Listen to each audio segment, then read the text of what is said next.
That's why we need to have good leadership as to what a positive future looks like. That's why you need a social contract saying, we are the state. And in the book, I discuss the evolution of how social contracts have gone. This is what we're providing for you as someone in the middle class, as someone who's just coming out of university, etc. And this is what it means to be an American or Brit Okay. or etc. So we have our old dashboard GDP. We understand that that is not giving us the total picture. We're going to be moving towards the mind dashboard, but the thing that I find interesting about your thesis is that we know the math. Therefore, we should be able to map out what's actually going to happen, or at least get close to it. I get that everything will be an approximation, but what do you see in this transition moment? That's the thing, because I can paint you the sci-fi vision of what the future looks like, and I can certainly describe what you're in right now. But the transitional period, even if we're going to a sort of world of abundance, utopia adjacent world, we have to go through something that I'm expecting to be particularly problematic. What do you see in the transition period? I mean, it's going to be crazy and hectic because, again, it's like a sand pile collapsing. The final grain of sand causes everything to go. The example I've given is education. Every head teacher in the world, about 1,000 days ago, was ChatGPT's launch. It doesn't feel like 1,000 days. That's why I say what's going to happen in the next 1,000 days. Had to say, can we set essays for homework anymore? Today, I saw some statistics about AI used in House of Commons speeches. It's like that, right? Like if you receive a resume, it's probably AI generated right now. Every single company in the world that's a knowledge company is going to be asking the same question in a year from now. Do I need that human and all the liabilities that come with them?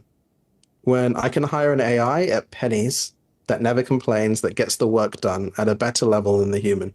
And I can't tell it's not a human on the other side of the screen. And for me, that's a recipe for massive unrest like we've never seen before, because how do you ban that as a government? Should you be banning that as a government? Governments are in a race where they're trying to embrace this technology right now. But the new jobs of the future, if there are new jobs, aren't going to come at that time. Capital itself will disappear. Like, what's the value of a media franchise? It's its network effects and other things like that, when you can create brand new franchises almost on the fly in a year or two.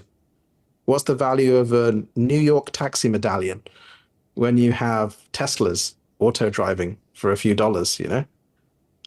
And this is why quite bullish blockchain. But at the same time, like you got this cognitive surplus coming, and I can't see how that's not going to be massively disruptive because you're going to have to go there. And this happens at a time when a lot of people are talking about things like UBI. If we gave every American $16,000 of UBI, which is poverty level, that's $5 trillion a year. The total Whoa. tax, it's basic math, right? Do you know what the total tax base of America is? Yes, less than that. It's $5 trillion. Isn't it like 4.46 or something? I mean, I think It's like it's pretty rough. 4.9. It's 4.9. So it costs five and it's 4.9. Total income tax receipts are 3.8. Total corporation tax receipts of all the companies in America are about 0.9 trillion. And it's going to cost 5 trillion if we give everyone UBI. So it's like you're going to go through this period now whereby you can't give jobs or pay for everyone to even have poverty level support, especially at a time when you're maxed your debt already in America and other countries. And jobs are just going to go and they're not going to come back. And is the government going to force it? Ironically, the safest jobs are probably those like San Francisco MTA $400,000 a year public sector jobs, because they don't rely on efficiency or anything like that. They'll be the last to go.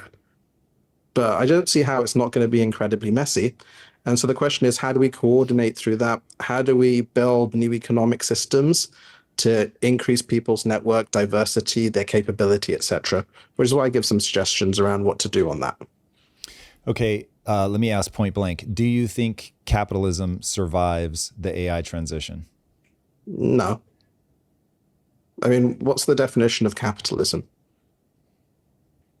Strictly speaking? Yeah.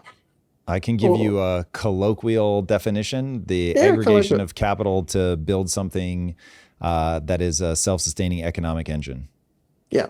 Will AI be able to do that better than humans? Yes. Capitalism as it is going to be great for AIs. But how are we going to compete? Again, how do you compete with entities that are strictly smarter than you? And this is without getting to AGI or ASI or anything like that, that learn perfectly from their mistakes, never sleep. You can't tell it's an AI on the other side of the screen. I don't see how. Again, they'll figure out the micro to the macro better than we can, allocate capital better. I mean, let's take a practical example you know a lot about, Tom. Launching a protein bar. You know? How long did that process take? And how long do you think it's going to take in a couple of years to do it end to end, calling all the suppliers, arranging all the contracts, etc.? It took years. Whereas you'll be able to spin up 1 million agents hitting the exact niche, doing A/B testing, doing all the supply contracts and other things remotely, probably within like months, you know? And that's only because of this human bits stopping it. All the thinking that you had to do, the AI will probably do in less than a day. And so again, I think capitalism doesn't survive for humans. And the AI will accumulate more and more capital because there's no way we can outcompete them. So given that we are already in an environment where people are becoming increasingly violent due to the uncertainty of their economic future, I've always said that I believe in the transition there will be pockets of violence. What do you see that like? Do you see it breaking very bad? Do you see it, this will be a managed transition? Like, how do you think through this problem? Well, I mean, where have you seen instances of the nature of capital stock, social contracts, and more be displaced? You see it in things like post-World War I Germany, don't you? Whereby the economic heart of Germany was ripped out due to reparations and others, and what emerged? You have disorder, so people look for people that can bring in order. This is kind of Hayek's road to serfdom. It's a central planning thing. It's the work programs. It's the people that say, give up your liberty so I can give you comfort, so I can give you security. It's Hobbes's Leviathan, effectively. So I think that you'll get more and more people acting up. You'll see more and more people moving towards legal stuff. But we have to remember that government, and one definition of government that's very good, is the entity with the monopoly on the legitimate use of violence. And so even if people act up and they say where are our jobs? Where's the support? Ban the AI and other things like that. The power centers will be using AI to keep their capital going up. The power brokers will be the ones with the most GPUs, effectively.